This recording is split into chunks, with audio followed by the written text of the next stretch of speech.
Olá pessoal, eu sou a Patrícia Villanova e esse é o Conexão das Mulheres. Você está comigo aqui na IPTV, no canal 579 da Banda KU e também no canal 23 da Nova Parabólica Sky.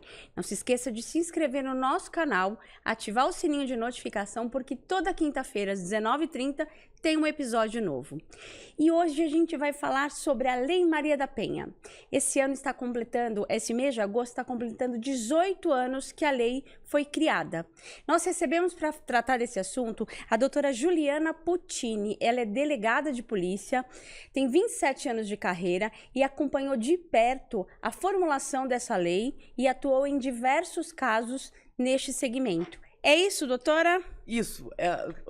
Quando a lei foi implementada? Foi publicada em 2006, vamos assim dizer, eu já estava na DDM, já havia 5 anos. Então, assim, essa lei para nós foi um marco na questão da punição, de acabar com a sensação de impunidade que a mulher tinha no caso de violência doméstica, porque eu trabalho com isso desde que eu entrei na polícia em 1993. Então, agosto virou agosto lilás por causa da Lei Maria da Penha. Da Lei Maria da Penha. Tá, então, vamos voltar alguns anos antes para a gente entender como que era tratada a violência doméstica e o que aconteceu para que fosse criada a Lei Maria da Penha. Vamos lá. Tá? A violência doméstica, Patrícia, era tratada como uma questão de perfumaria.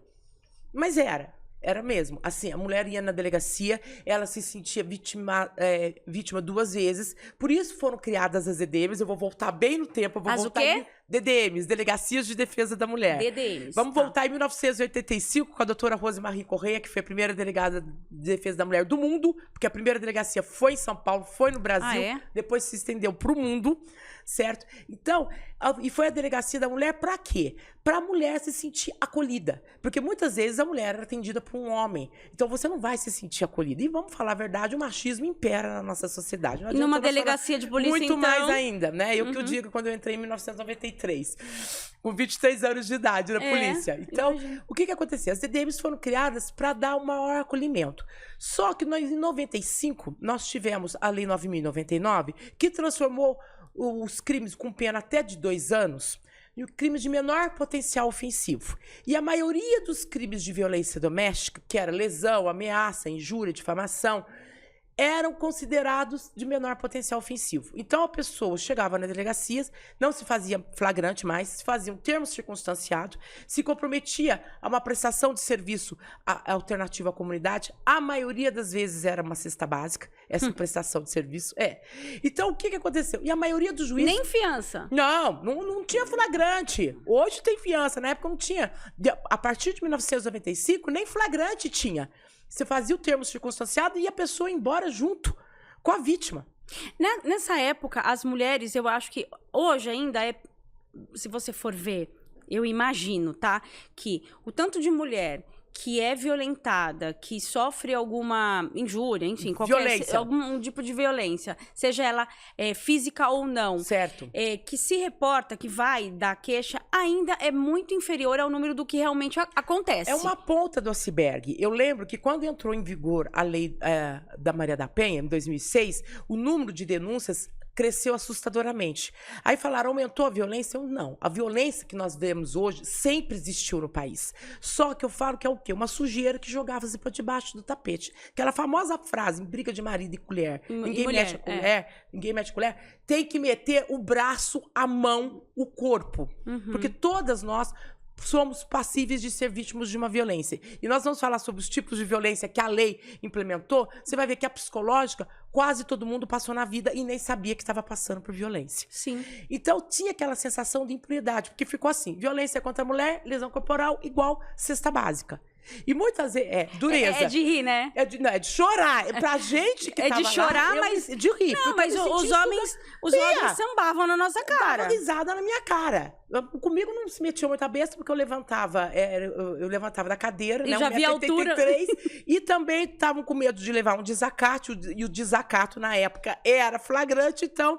se mantinham. Mas a mulher, muitas vezes, ele falava, olha, ele deixava de sustentar a casa para dizer, olha, tá aqui, eu não sustentei porque eu usei para pagar a cesta básica. Uma cesta básica ou durante um tempo ele tinha que dar uma cesta básica? Depende de cada juiz. Depende de cada juiz. Um era o outro fazia um ano, 6 meses, depende muito da sentença. Só que a sensação de impunidade era muito grande. Nós nos sentimos enxugando gelo.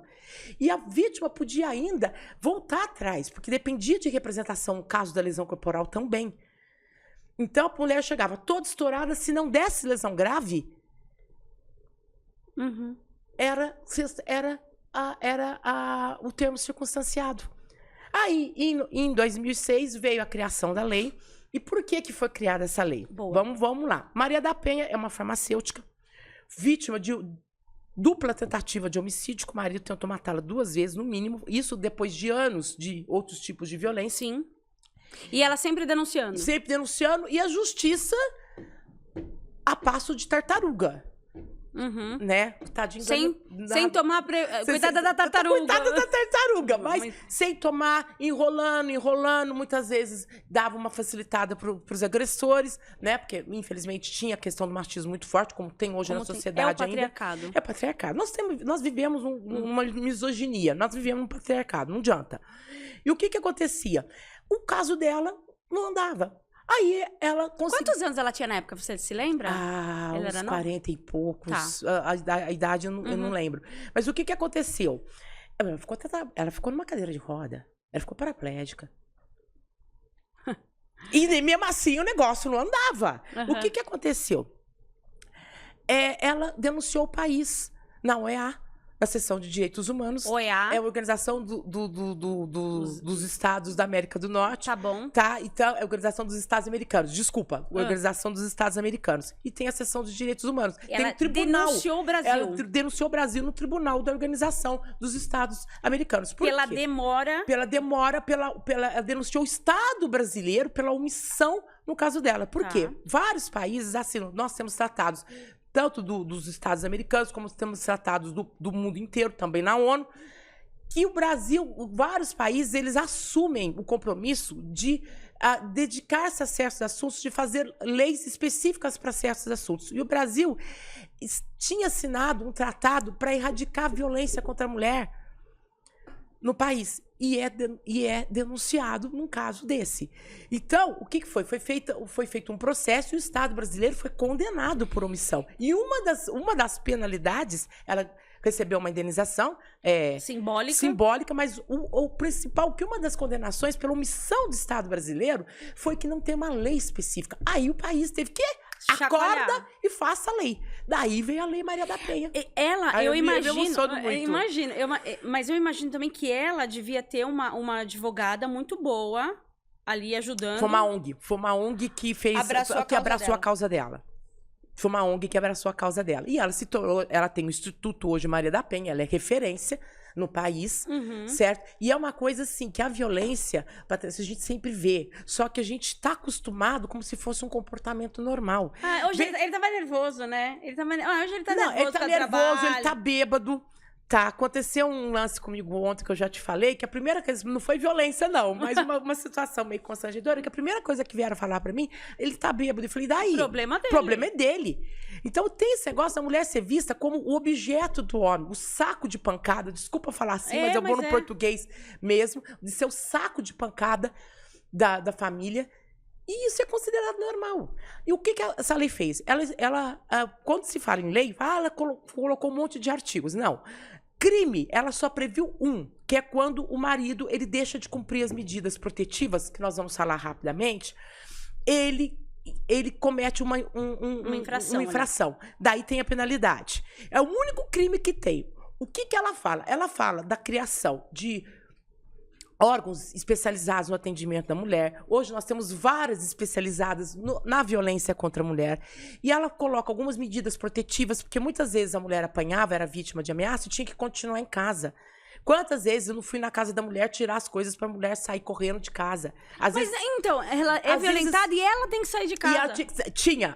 Ela tinha que sair de casa. Quantas vítimas? Eu tinha um trabalho muito bom em São José dos Campos com a prefeitura. A mulher vinha com os filhos eu saía, conseguia passagem de ônibus para ela voltar para a terra, para o lugar dela natal. Mas é o que aconteceu. Aí veio a lei. Primeiro, não deixou mais lesão corporal, não era mais passível de representação. Ou seja, não depende mais da vontade da mulher. E não se aplica mais aos Quando não depende da vontade da mulher, você quer dizer que assim... Denunciou, vai embora. Se eu ver uma situação de uma violência... Não, qualquer um pode denunciar, qualquer um. Mas acontece que a representação é o quê? É a vítima chegar na delegacia e falar, eu quero processar. Tá. Manifestar a vontade de ver o autor processado. Tá bom. Agora, a lesão corporal não depende mais disso. Vai direto. Você registrou, anda. O processo não depende mais da vontade da vítima. E isso, para nós, foi muito bom, porque muitas vezes ela chegava estourada, não dava lesão grave e ela não queria representar, você não podia fazer nada. Tá. Então, isso foi muito bom. E todos os casos de violência doméstica que configuram violência doméstica, também não se aplica mais um famigerado termo circunstanciado. Agora é inquérito, a pessoa senta, responde um inquérito. É lógico que alguns crimes que ainda dependem de representação tem que ter, mas agora é inquérito. Então, acabou com aquela... Deu uma endurecida na lei. Acabou com aquela sensação de impunidade. Acabou com a palhaçada, né? Exatamente. Agora, assim, se a mulher chega lá toda estourada na delegacia... Esse cara, mesmo que não seja flagrante, porque não é ali, ele não tem uma autuação de prisão? Veja bem, a gente só pode prender, o delegado só pode prender em caso de flagrante delito. Tá? Não. Tem alguns crimes, por exemplo, se for um estupro ou uma tentativa de homicídio, uma coisa, você pode pedir, os casos que a lei da temporária admite que se peça temporária, você pode pedir a temporária da pessoa. Daí o juiz determina a prisão, você recolhe temporariamente, o processo segue. Mas, geralmente, a lesão corporal é o caso de flagrante. Você tem que ter o flagrante para você prender a pessoa. Mas antes, nem flagrante você tinha, né? Era o termo circunstanciado e dava tchauzinho e saía rindo da sua cara. E o que a lei fala? A Lei Maria da Penha, ela criou os casos de violência doméstica. Ela fez a figura da violência doméstica ser conhecida. Então, ela criou em que casos que vai aplicar a Maria da Penha, configurar a violência doméstica e os tipos de violência doméstica. Nós temos 5 tipos de violência e os casos. Que muita gente fala assim, violência doméstica é marido e mulher. Lê do engano.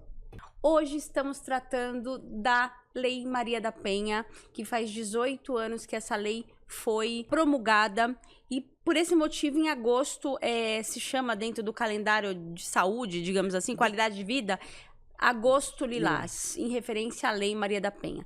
Eu estou aqui com a doutora Juliana Puccini, delegada, que tem 27 anos de atuação nesse segmento e que se enveredou para a área da defesa da mulher. Sim. E ela está ilustrando aqui pra gente, explicando detalhes sobre a lei, onde ela se aplica, quais são os tipos, e é disso que a gente vai falar agora. Vamos lá. Vamos lá.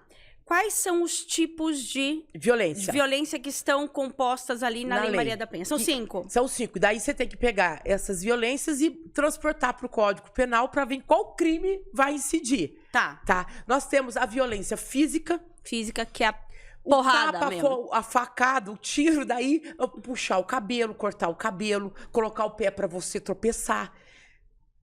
Tá. Nós temos a violência moral, que é a injúria, a difamação, a calúnia, é o famoso, dá licença que eu vou falar, o puta, piranha, biscate, galinha, esfregar fezes na cara, jogar cerveja na cara, tudo isso é uma injúria real, são formas de injúria, tá? Que é a verbal. Nós temos a violência, eu vou deixar a psicológica por último, que essa é a mais complexa.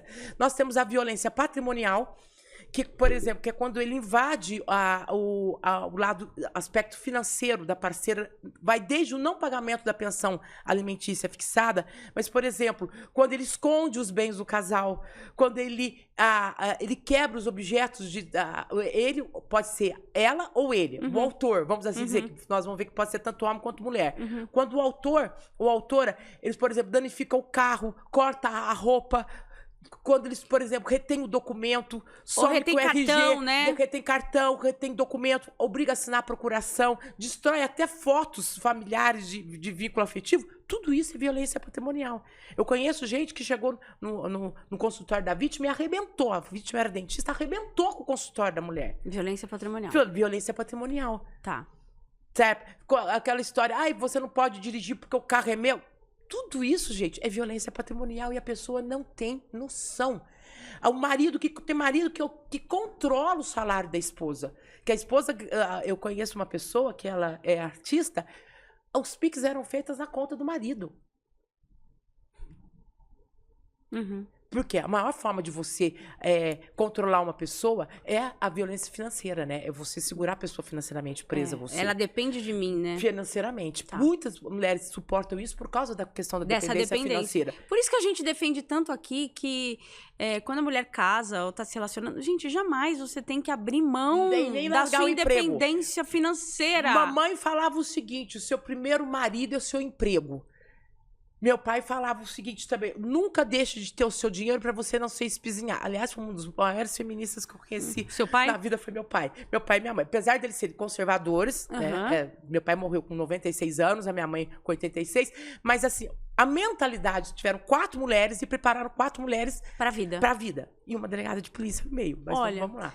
Então, é a violência patrimonial, né? Tem a violência sexual, que é o estupro, a importunação ao público, ao pudor, às vezes a famosa encoxada no ônibus que a pessoa leva, é uma forma de violência sexual. Obrigar a parceira a abortar ou controlar a natalidade dela, o poder dela de procriar, é uma forma de violência sexual. Não deixá-la fazer uma cirurgia de trompas, ligadura de trompas. É uma forma de violência sexual. E daí entra a psicológica junto. Porque ela é a dona do corpo dela. Ela faz a pessoa é a dona do seu corpo, tá? Então, controlar a capacidade reprodutiva da mulher é considerado uma forma de ou obrigando a usar ou obrigando a não usar. Porque tem marido também que quer que a mulher tenha um filho a cada 2 anos. Tem. Não hoje, pela crise financeira, não é tanto, mas ainda tem. Então, é a violência sexual. E a violência psicológica? Essa pega, bicho pega. Porque ela não é tangível, ela né? Exatamente. Ela é difícil. Você já assistiu, deve ser da sua época, Dormindo com o Inimigo, com a Julia Roberts e tal. É um caso típico. No fim, a pessoa, quem não assistiu, o que ela fazia? Até os potinhos, ela tinha que colocar os potinhos iguais, as toalhinhas certinhas. E a pessoa não percebe que ela está sendo vítima dessa violência. Está sendo manipulada. Manipulada. É o que você falou, é a manipulação total. A mulher, ela perde a alegria de viver, a pessoa suga a alma da vítima. Ela perde a alegria de viver, ela perde a capacidade de autodeterminação. Aí tem os narcisistas atrás disso, né? Que é outro capítulo. Outro capítulo. Então, tem os narcisistas que se aproveitam disso, daí junta a fome com a vontade de comer e detona a vida da pessoa. E a violência psicológica não era considerada crime até acho que 2021. Porque ela é difícil de prova, né? É difícil de prova. E além disso, como você vai tipificar? Você colocaria numa ameaça? Você colocaria num constrangimento legal. Aí... Um grito. Um soco na mesa. Mas o que acontece? Daí veio a lei, depois de 16 ou 15 anos da Lei Maria da Penha, o Congresso me faz o artigo da lei, introduz no Código Penal o artigo da violência psicológica. Agora já tem um crime específico, e só a mulher pode ser vítima da violência psicológica. Tem um crime específico, é um crime extenso, tem várias condutas, eu vou resumir. Você altera a capacidade da pessoa, qualquer interferência na capacidade da pessoa de pensar ou autodeterminar. Por exemplo, marido que não deixa a mulher estudar, marido que faz a mulher largar o emprego. Marido, não, perdão, gente, é quando fala em violência. O autor ou autora que não deixa a outra estudar, que não deixa a outra, que controla as amizades, que faz ela se distanciar da família, se distanciar dos amigos, que fica controlando o horário dela, que fica controlando a vida da pessoa, que interfere no como ela, se ela quer engordar ou se ela quer emagrecer. Chegar para a pessoa e falar, olha, você tá meio gordinha, por que você não faz um regime? Uma forma de violência psicológica. Controla a roupa. Controla a roupa, controla o decote, controla o tamanho do vestido, controla a cor da unha, a cor do esmalte. Gente. Controla o cabelo. E aí eu te pergunto para vocês, quem em casa nunca sofreu um tipo de violência dessa e não sabia? Sem saber. Você já deve ter sofrido alguma coisa. Eu assim, sofri... não defendendo os homens, longe disso, mas às vezes até eles falam coisas sem saber que esse é um tipo de violência também. Eu sofri. Eu tinha um namorado que implicava com a cor da minha unha. Coitadinho do meu marido. Então, jamais. Mas eu não me tocava que era violência psicológica, porque você não percebe que é violência psicológica. Ele não gosta. Tudo bem, mas eu gosto, então, né? É o problema dele. Então, por exemplo, nós temos o que nós chamamos na psiquiatria de síndrome de Gaslight. Gaslight foi um filme de 1946 que o marido, ele manipulava a esposa até ela achar que ela estava louca, alterando as luzes da casa. Então, muitos homens e mulheres, muitos autores fazem isso com a vítima. Eles trocam os objetos de local. A pessoa fala, cadê o negócio? Não, o negócio tá ali em cima. Não, mas não tava, eu deixei aqui. Não, você tá errado. Olha, acho que você precisa ir para um psicólogo, acho que você não tá bem. E muitas vezes taxam a mulher de louca. Por isso que a gente chama de síndrome de Gaslight. Luzes que brilham, que era a tradução do filme. Porque ele quis falar que a mulher dele era louca. Então ela se transforma numa marionete. Numa massa de manobra. Aí ele faz o que ele quer, né? Faz o que ele quer. Ele ou ela. Tá. É que a gente sempre fala ele mas é ele ou ela. Então, vamos entrar nesse ele ou ela? São os tipos de violência. A física, a verbal ou moral, a patrimonial, a sexual e a violência psicológica. Fiquem atentas. Boa. Agora, a gente sempre acha que é o homem contra a mulher. O esposo contra a esposa. Ou o ex-esposo contra a ex-esposa. E não é bem assim. Não. Em que situação que pode ser aplicada a Lei Maria da Penha? São 3. Pessoas que dividem a mesma residência. Tá. Aí pode... Pessoas do gênero feminino. É gênero. Vamos explicar bem esse gênero. Como a pessoa se vê no mundo. Às vezes é diferente como ela nasceu. Então a gente vai falar sobre isso daqui a pouquinho. Então pessoas do gênero feminino é que serão a vítima. E o autor pode ser tanto homem quanto mulher. Tá, então duas amigas que moram juntas. Não tem nenhum relacionamento afetivo entre elas. Amigas de faculdade. Amigas de faculdade que dividem o apartamento. Tá. Elas podem brigar tanto no apartamento como numa balada que vai configurar a Lei Maria da Penha. Não precisa ser na casa, mas elas precisam morar juntas. Elas precisam residir. Mas o ato, a violência, qualquer que seja a forma, não precisa ser na casa. Pode ser externa. Tá. Pode ser no local externo. Mas vamos supor, se tem uma briga numa balada com duas mulheres, não é. Não. Se elas não têm nenhum dos casos que nós não falamos, nenhum vínculo, não é. Tá. Não é. Briga de trânsito, não é. E o pessoal confunde muito isso. Eu vou te dar um... Então, pessoas que dividem o mesmo espaço. Tá bom. Outro, pessoas que tenham laços de consanguinidade, de sangue. Parentes de sangue ou por afinidade. Aquele tio casado com a sua tia, que você gosta, aquele padrinho que você tem consideração, ou aquela madrinha, eles podem ser os autores. Então, por exemplo, se uma tia, vamos colocar a mulher um pouco, se uma tia bate numa sobrinha, se duas irmãs brigam, se a mãe bate na filha. Até se a mãe bate na filha. Tá. E ela só a Lei Maria da Penha só é aplicada contra mulheres. Não, ela é aplicada, não é contra, ela é aplicada para defender desculpa, quando há uma violência contra mulheres. Contra gênero feminino. Gente, olha como é complexo. É complexo. Então, daí o que acontece? Quando então tem essa relação sanguínea, ou quando as duas partes tenham tido relacionamento afetivo independentemente de coabitação, ou seja, de terem morado juntos. Um ex-marido, uma ex-esposa, se a pessoa, no caso de relacionamento homoafetivo. Inclusive, a lei é específica que ela se aplica nos relacionamentos homoafetivos femininos. A lei coloca isso, tá? Então, marido ou esposa, ou ex-marido ou ex-esposa, namorado, namorada. Não precisa ser marido, não precisa ter morado junto. E pode ser um ex ou uma ex. Mas eu imagino que nesses casos, assim, de ex, é muito mais a questão física que acaba predominando, né? Mas pode ser a psicológica também, né? Mas é que de longe...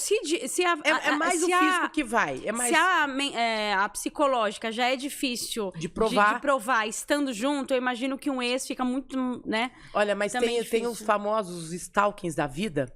que para mim o stalker ele vai tanto na violência psicológica quanto na violência sexual. Aquela pessoa que fica te seguindo, que fica o tempo todo, aí é mais fácil para você provar. Aí sim. Daí dá para você provar. Então, nesses 3 casos, quando ocorre essas 3 hipóteses, é que configura a Lei Maria da Penha. O que você falou, se um cara bate ou uma mulher bate numa outra numa balada, e não moram juntas, não tem relação de sangue, e não tem relação afetiva, não se aplica a Lei Maria da Penha, tá? Às vezes eu tenho vários amigos que falam, ai, Juliana, eu encostei em você sem querer, não vai me processar por Lei Maria da Penha. Eu falo, larga a mão, você idiota, a lei não se aplica, larga a mão, você burro, lê a lei, porque a lei não se aplica. E é o que eu falei pra você, por exemplo, mulher trans. Tá. A lei vai se aplicar à mulher trans. Mulher trans, caso a pessoa não saiba, é a pessoa que nasceu no sexo masculino, mas se identifica com gênero feminino. Então... Vamos citar? A Roberta Close seria um... Seria um exemplo. Agora, o contrário. Tami. Não se aplica. Não se aplica. Não se aplica porque ela não é mais gênero feminino. Apesar dela ter nascido com o sexo feminino, ela não se identifica com o gênero feminino. Ela se identifica com o sexo. Então, não se aplicaria a Lei Maria da Penha. Tá? Ilustrando assim fica mais fácil. A gente sempre usa a Roberta Close e o Tami, não tem... A gente sempre usa os dois como exemplo nas palestras. Não tem outro... não se aplica. Tá, tem um juiz ou outro que até se aplica para alguns casos de homem que são vítimas, se aplica, mas isso aí é muito esporádico na jurisprudência. Tem gente que entende, mas tem uns amigos que falam, agora precisa fazer, tem o João da Penha, tem a Maria da Penha, precisa fazer o João da Lapa. E contra o homem não tem nada nesse sentido, da violência, a favor do homem na violência contra... Tem sim. Tem a lei, a Maria da Penha também acrescentou, e agora nós tivemos uma alteração recente no Código Penal, no artigo 129, que fala das lesões, no parágrafo, se não fala a memória, no parágrafo 9º, no 121 e no 129, parágrafo 9º, acho que o parágrafo 9º, se não me fala a memória, fala quando tem a violência doméstica, daí o homem entra como vítima. Tá. Porque a mulher pode tacar uma machadada eu já vi mulher que tacou eu tive uma vez prender uma flagrante, uma mulher que bateu no cara da minha frente dentro da delegacia. O que eu ia fazer? Ela bateu na minha frente, ela socou a cara do marido dentro da delegacia. Aí você tem que prender, não tem como. Flagrante ainda. Flagrante. Ela derrubou o marido bateu a cabeça no computador, foi maior. Flagrante, não tem como você não fazer. Então, mas aí você aplica esse parágrafo no 129, ou no 129, que é 129 lesão corporal. Ou também tem os casos no homicídio que você aplica a pena nos casos de violência doméstica. Entendido. Se não entendeu, a gente vai deixar aqui o Instagram da doutora e você pode tirar suas dúvidas pelo Instagram. É só ter paciência, porque a lista é grande. Não, por causa de privado, porque não é aberto. Ah, muito bem. Não é aberto. Tá. A gente teve alguns casos que a gente achou que era fake, porque quando você defende essa questão, você acaba se tornando um alvo, né? Assim, eu brinco, falo, prego que aparece muito, leva marretada. Então, algumas pessoas começaram a entrar no Instagram para fazer graça e etc. Daí eu privei. Daí eu tive que colocar privado, mas eu aceito na hora, sem problema. Mas antes disso, eu quero agradecer a Exato Digital por estar sempre com a gente, patrocinando os nossos episódios. Você quer conhecer a solução da Exato? Aponta o seu celular para o QR Code aqui da tela que você vai ver como se proteger, como proteger o seu CPF ou o seu CNPJ. Agradeço também a Bruce Cookies, que está nos presenteando com esse presente lindo que eu vou te dar em agradecimento. Obrigada. Ao seu convite, as suas palavras maravilhosas aqui para a gente ilustrar muito bem essa lei que é tão importante. Para a gente costurar aqui nosso último bloco, eu queria que você deixasse alguma mensagem, porque a mulher, quando ela é vítima de uma situação dessa, eu imagino que ela tá ali meio que no fundo do poço, sem saber para onde correr. Veja bem, eu falo que a mulher, ela é vítima de... Ela tem uma... Pera, eu acho... vamos colocar para cá que eu acho que fica melhor. A mulher, ela sofre uma vitimização muito grande, porque ela sofre a violência, depois ela sofre o preconceito da sociedade, e nós somos preconceituosos. Quando ela separa, as amigas fogem, porque vê uma mulher solta, fica com medo de dar em cima do marido, do companheiro. Ridículo. É ridículo, mas infelizmente existe.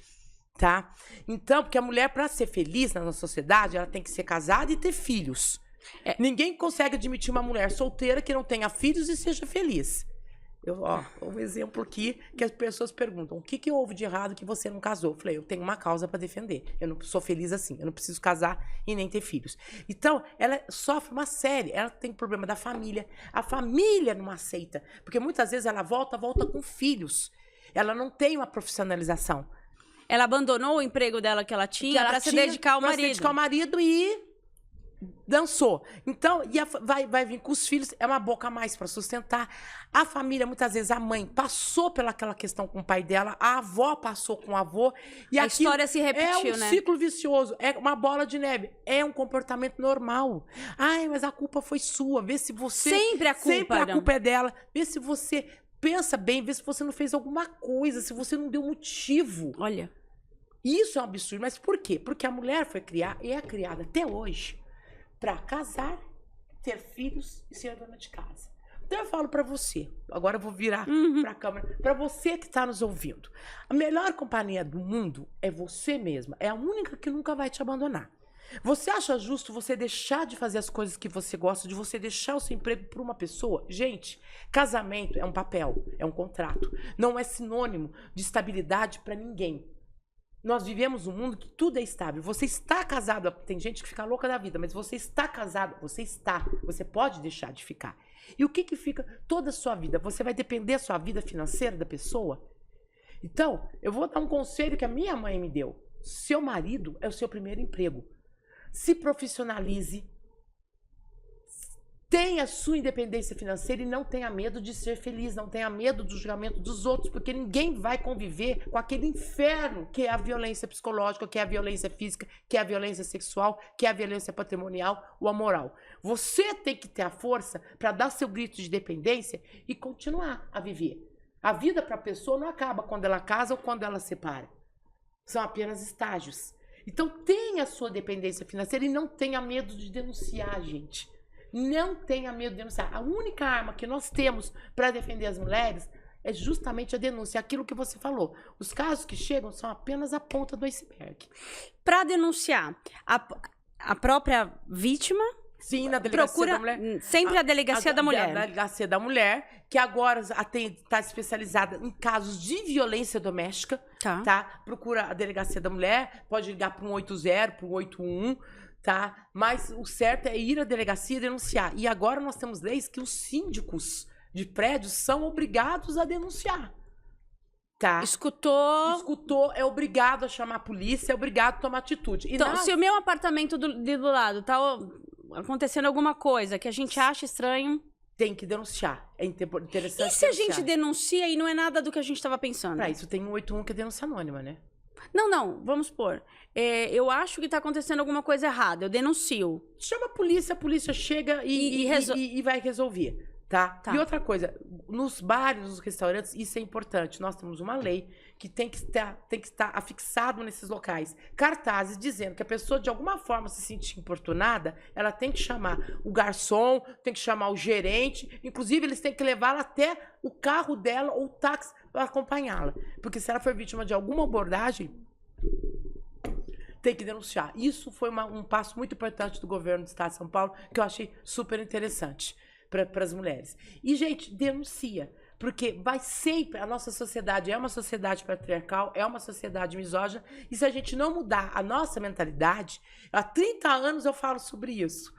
Tá? Se a gente não mudar a nossa mentalidade, a maneira como nós criamos os nossos filhos, nós não vamos conseguir mudar. Muita gente critica a Lei Maria da Penha. A Lei Maria da Penha é a terceira melhor lei do mundo no combate à violência contra a mulher. Ela foi replicada em outros países? Alguns países adotaram. Não, com o mesmo nome. Com o mesmo nome, mas se basearam na Lei Maria da Penha. Só que muitas vezes ela não é aplicada como ela deveria ser aplicada. Por exemplo, nós falamos das medidas protetivas. Hoje o agressor tem que deixar o lar. Ele tem que deixar o lar, as medidas protetivas, ele tem que deixar o lar, ele tem que se manter distante a uma determinada 100, 200, 400, 500 metros da vítima. Pode restringir direito de visitação aos filhos, ele não pode ter contato com as testemunhas, ele é obrigado a frequentar programas de reabilitação. Porque aquela coisa também, né? Começa com uma violência psicológica, né? Com um insulto... Que a verbal já vai pra moral. Vai pra moral, e aí isso vai progredindo. Ou às vezes não. Infelizmente, às vezes vai um tiro na cara direto. Então, e aí assim, enquanto você consegue denunciar, mas e aquelas pessoas que não conseguem denunciar e já são vítimas disso Então, mas quando acontece isso, Patrícia, em algum lugar no passado a luz vermelha foi acesa e as pessoas não perceberam. Ignoraram. Eu acho assim, começou a psicológica, acabou o respeito, acaba o relacionamento. Uhum. Tá. Doutora, assim, estamos indo pros minutos finais, mas num resumo geral, o autoconhecimento, né, essa força que a gente tem que ter de manter a independência financeira, manter ali o controle da situação, não se... E a sua rigidez mental também. Não se... Deixar dominar, não se deixar manipular. Boa. Não se deixar manipular, não ser um marionete nas mãos do marido. Você pode ser dona de casa, problema zero com isso. Se não a é escolha isso. É sua, ok, perfeito. Mas eu acho que ela tem que ela tem que saber o valor dela dentro de casa. Sim. Eu resolvi ser dona de casa, vou cuidar dos filhos e você vai lá ganhar o dinheiro para sustentar a casa. Eu tenho o meu valor, você tem o seu. Isso não me faz menos que você. Exatamente, mas essa que é a questão. Quando se fala da questão do empoderamento feminino, vamos lá. Posicionamento, doutora. Empoderamento é posicionamento. É você fazer, você ter o direito de você ser o que você quiser, fazer o que você quer, desde que não seja algo ilegal, é lógico, claro. E estar onde você quiser. Se a mulher, ela gosta de ser dona de casa, se ela está feliz assim, opa, seja a melhor dona de casa do mundo. Ok, eu dou os parabéns pra ela. Eu não consigo, nunca consegui. Ok, eu dou os parabéns pra ela. Mas se ela não quer ser, o que eu acho a palhaçada é você ser obrigada a ser, você ser obrigada a largar o seu mundo pra ficar em casa. Porque muitas vezes a família, a sociedade impõe isso. E isso só vai mudar na escola, isso só vai mudar em casa. Como que você cria... Como você cria os filhos. Não é criar o menino com total liberdade pra fazer e a menina ter que arrumar a casa. Por que o menino não pode ajudar a mãe a arrumar a casa? Porque nós somos criados assim. Então, essa que é a questão do empoderamento. Não é ser superior, é se posicionar. Você ser feliz com aquilo que você é. Quando me perguntam, Patrícia, Juliana, mas você é feliz assim? Eu falei, sou super feliz. Não casei por opção minha. Porque a gente brinca, né? Tinha aquela propaganda que a avó perguntava pra neta se ela não tinha casado por opção dos homens. Não foi por opção minha. Eu não casei por opção minha. Não achei a pessoa ideal. Não quis ter filhos. Porque não me via como mãe.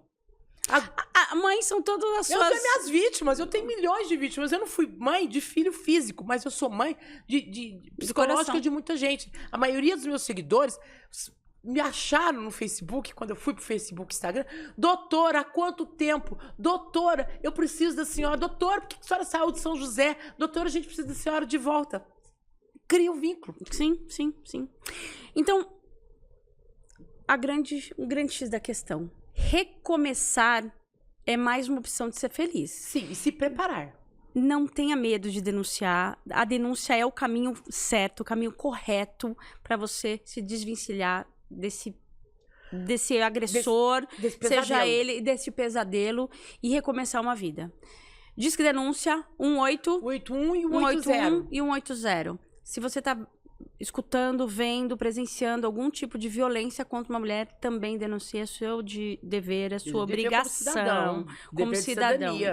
Vamos criar os nossos filhos e as nossas filhas da maneira correta. Meninas, para não aceitarem esse tipo de agressão, e meninos, para não fazerem esse tipo de coisa. É dentro de casa que temos os exemplos. Sim, meu pai sempre falava... Quer ver como é que seu marido vai te tratar? Olha como é que seu sogro trata a sua sogra. É batata. E nos despedimos aqui. Doutora, querida, eu agradeço o convite, foi um prazer. O prazer foi meu. Eu quero agradecer a sua equipe maravilhosa também que entrou em contato com a gente. Umas graças. Estamos à disposição e é um tipo de trabalho que eu faço há 30 anos, então... É do coração, né? É do coração. Parabéns. Foi a minha missão, foi a minha escolha. Parabéns pelo trabalho. Um beijo e eu te vejo no próximo episódio.